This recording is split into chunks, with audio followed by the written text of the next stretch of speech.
Setelah itu Yusuf pun pergi meninggalkan saudara-saudaranya bersama para khilafah menuju negeri Mesir. Setelah kepergian Yusuf, salah satu saudaranya menyadari bahwa beberapa kambing telah dimangsa oleh kawanan serigala. Mereka pun saling menyalahkan karena kejadian ini, dan Lavi mengungkapkan bahwa mulai sekarang, kita harus siap ditimpa banyak bencana karena telah menyakiti adik kita. Yahuda yang sudah muak dengan Lavi pun langsung menyerang, dan terjadilah perkelahian antara mereka berdua. Sementara itu di rombongan Khalifah, salah seorang di sana menyadari bahwa Yusuf telah hilang dan tidak ada di antara para rombongan yang lain. Ternyata Yusuf sedang berada di makam ibunya yaitu Rahil, yang kebetulan mereka lewati. Orang yang disuruh untuk menjaga Yusuf pun menemukannya di sana, dan langsung memukul Yusuf karena sudah membuat dia cemas. Dia sangat marah karena majikannya dulu juga sering berkata bahwa Yusuf sering kabur dari mereka. Ketika dia akan memukul Yusuf lagi, tangannya merasa kesakitan dan tidak bisa digerakkan sama sekali. Hal itu membuat Malik bertanya-tanya, apa yang sebenarnya telah terjadi. Setelah dia mengetahui bahwa pria itu sakit setelah memukul Yusuf, Malik kembali menanyakan tentang siapa Yusuf sebenarnya, karena Yusuf mengatakan kalau dia sedang berdoa di makam ibunya. Dan menurut Malik para budak seharusnya tidak memiliki makam yang ditandai apapun, apalagi sebuah nisan. Ketika Yusuf tahu jika Malik ini adalah keturunan dari Nabi Ibrahim dan menyembah Tuhan Yang Maha Esa, Yusuf hampir saja mengatakan jika dia juga keturunan dari Nabi Ibrahim. Tapi dia kembali teringat pesan dari malaikat Jibril untuk mengatakan bahwa dia adalah anak sumur. Malik juga meminta agar Yusuf memaafkan orang yang telah memukulnya tadi. Yusuf mengatakan bahwa dia dididik untuk tidak membenci orang dan akan memaafkan orang tadi. Di sisi lain, saat para saudara sampai di Kan'an, Yakub kembali bertanya kepada mereka, apakah mereka menemukan Yusuf?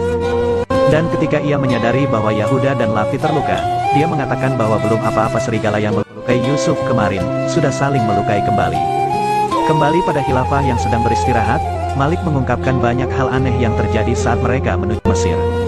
Mulai dari badai yang membuat mereka tersesat, hewan yang berhenti di sumur yang seharusnya airnya payau tapi ternyata airnya tawar, sampai menemukan budak yang akan dijual mahal nantinya. Ia berpikir bahwa semua itu memanglah kehendak Allah Subhanahu wa Ta'ala. Sementara itu Yusuf terus memperhatikan orang yang memukulnya tadi sedang berdoa kepada Tuhan Ashitar, sesembahannya, dan meminta pertolongan kepadanya. Yusuf pun mulai berdoa kepada Allah untuk menyembuhkan tangan orang tadi, dan mulai memijat tangan orang itu. Dengan kehendak Allah, tangan orang itu sembuh dan kembali seperti semua. Orang itu pun langsung kaget dan menanyakan apa yang telah kamu lakukan, hingga membuat tanganku sembuh.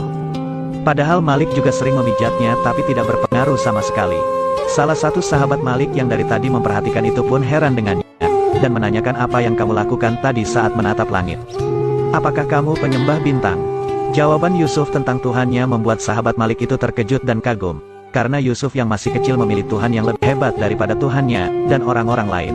Orang yang tangannya sembuh itu pun langsung meminta maaf kepada Yusuf, karena tadi siang dia telah memukulnya. Yusuf sebenarnya rela dipukul oleh orang itu, jika nantinya dia akan mendapatkan hidayah dari Allah. Sahabat Malik tadi, juga memimpikannya Yusuf jika saat dalam melewati ladang yang tandus, ladang itu langsung ditumbuhi tanaman yang hijau, dan di atas kepala Yusuf ada awan yang memayungi dari terik matahari. Hal itu membuat dia mulai bertanya-tanya, siapakah sebenarnya Yusuf ini? Siang harinya, kejadian tadi malam itu diceritakan kepada Malik, tapi Malik mengira bahwa dia sembuh karena Yusuf sudah memaafkannya. Tapi sahabatnya mengira bahwa Yusuf ini adalah salah satu wali dari Tuhan. Tak berselang lama, ada seorang kakek-kakek yang sedang sakit, dan Malik mengira bahwa umurnya tidak akan panjang lagi. Yusuf yang merasa kasihan pun selalu menemani kakek itu dalam perjalanan dan selalu mendoakannya. Dia juga mengatakan kepada sang kakek, bahwa hidup dan mati adalah keputusan Allah, dan menyuruhnya agar tidak putus asa. Yusuf terus berada di sisinya dengan memijat-mijat sang kakek, dan dengan kehendak Allah kakek itu akhirnya bisa bangun dan bisa berjalan seperti layaknya saat dia sedang sehat. Sahabat Malik yang terkejut pun kembali menanyakan ke Yusuf, apakah dia yang menyembuhkan kakek itu, sama seperti dia menyembuhkan tangan Kitmir. Nabi Yusuf berkata bahwa yang menyembuhkan sang kakek adalah Allah. Dia hanya berdoa agar Allah menyembuhkannya. Hal itu membuat rombongan dan Malik merasa terkejut.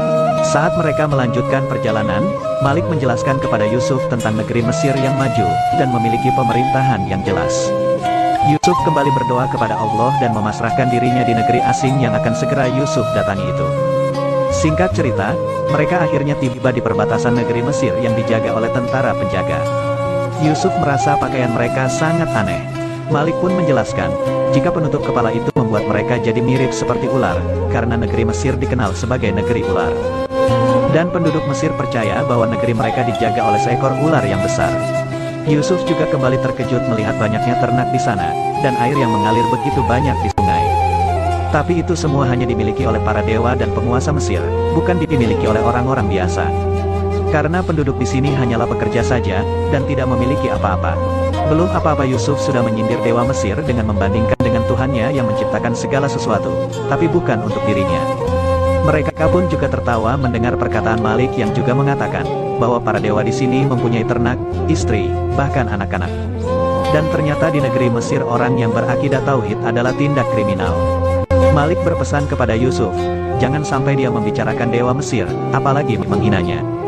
Malik juga mengatakan kepada sahabatnya, bahwa Yusuf akan segera dijual di pasar budak, dan mereka akan mendapatkan keuntungan yang sangat besar. Namun sahabatnya berpikir bahwa seharusnya mereka tidak menjual Yusuf. Setelah para khilafah sampai di kota Tebs, Yusuf terus terpana melihat keindahan kota yang belum pernah ia lihat sebelumnya. Malam harinya saat mereka beristirahat, sahabat Malik kembali menanyakan siapa sebenarnya Yusuf. Dia juga mengatakan bahwa Tuhan-Tuhannya amat lemah dibandingkan dengan Tuhan Yusuf. Dia juga mulai penasaran dengan Tuhan Yusuf itu, dan meminta Yusuf untuk menceritakan tentangnya. Dan pada akhirnya dia juga ingin beriman kepadanya dan meninggalkan Tuhan-Tuhan sebelumnya. Yusuf berkata, bahwa dia sebenarnya sudah beriman kepada Allah, karena dia sudah bisa menjelaskan tentang keagungan dan kekuatan Allah pada Yusuf. Dan terlebih lagi dia menganggap lemah Tuhan-Tuhan sebelumnya yang ia sembah. Itulah keimanan sejati, kata Yusuf. Lagi-lagi dia menanyakan siapa sebenarnya Yusuf karena dia menganggap Yusuf lebih mulia dari mereka semua. Yusuf pun mengatakan bahwa dia tidak bisa menjawab pertanyaan itu, karena semua ini adalah kehendak Allah, dan Allah lah yang membawa Yusuf ke Mesir untuk suatu tujuan. Guys, jangan lupa subscribe channel kami guys. ARF channel, Arafik channel guys. Siap. Arafik channel.